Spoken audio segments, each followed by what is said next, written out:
Le service archéologique de Seclin est intervenu ce printemps sur l'emprise de la salle des fêtes, dans le cadre d'un diagnostic archéologique.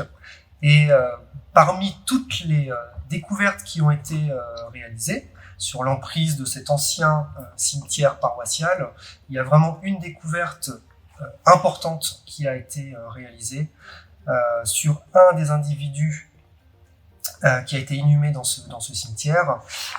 C'est un cas pathologique vraiment très intéressant d'un point de vue archéologique, mais également médical. C'est une maladie qui malheureusement a touché de nombreux individus au cours du Moyen-Âge, c'est la tuberculose.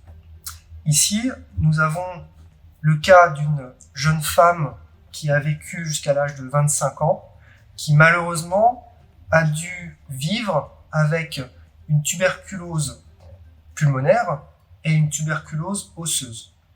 Ce qui s'est traduit par ce que l'on appelle médicalement par un mal de Pott et une déformation assez sévère de la colonne vertébrale, puisque l'on peut voir ici une courbure des vertèbres lombaires de presque 90 degrés, ce qui veut dire que la personne a vécu pratiquement toute sa vie à angle droit. Ce cas pose la question des personnes porteurs de handicap au cours du Moyen-Âge et de l'aide qu'elles pouvaient avoir. Puisque généralement au cours du Moyen-Âge, quand on avait attrapé la tuberculose, on ne vivait pas très longtemps.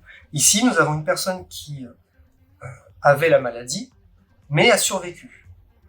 Donc, ce qui nous fait dire que cette personne a quand même eu de l'aide, des soins, et en plus de ça, a été intégrée pleinement dans la société, puisqu'elle a été inhumée parmi les autres paroissiens au sein du cimetière de Seclin.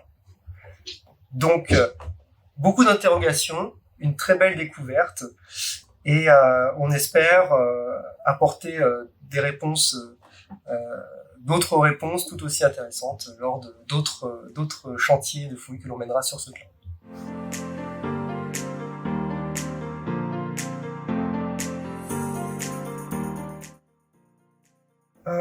Nous avons pu mettre au jour dans les terres de cimetière plusieurs éléments qui appartiennent de manière assurée à l'église qui a été construite durant l'an 1000, l'église carolingienne, donc de l'époque romane.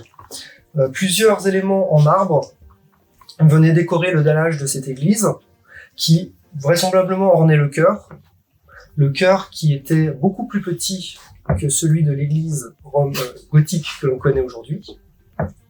Et autre élément tout à fait intéressant, c'est que les datations radiocarbone C14 qui ont été menées sur les sépultures ne vont pas au-delà du milieu du XIIe siècle. C'est-à-dire que les inhumations ont été stoppées à ce moment-là pour entamer la construction du chœur gothique de l'église.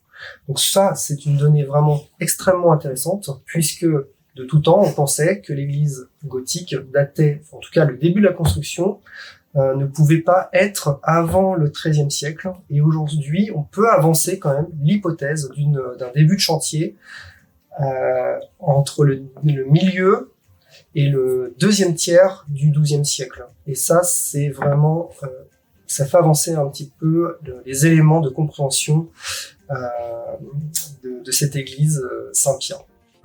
Alors la découverte de marbre est vraiment très intéressante, surtout pour une église de l'an 1000. Des éléments archéologiques d'allage en marbre sont quand même connus, mais dans l'Oise. Et ça, ce sont vraiment des édifices un peu importants qui étaient dotés de ce type de décor.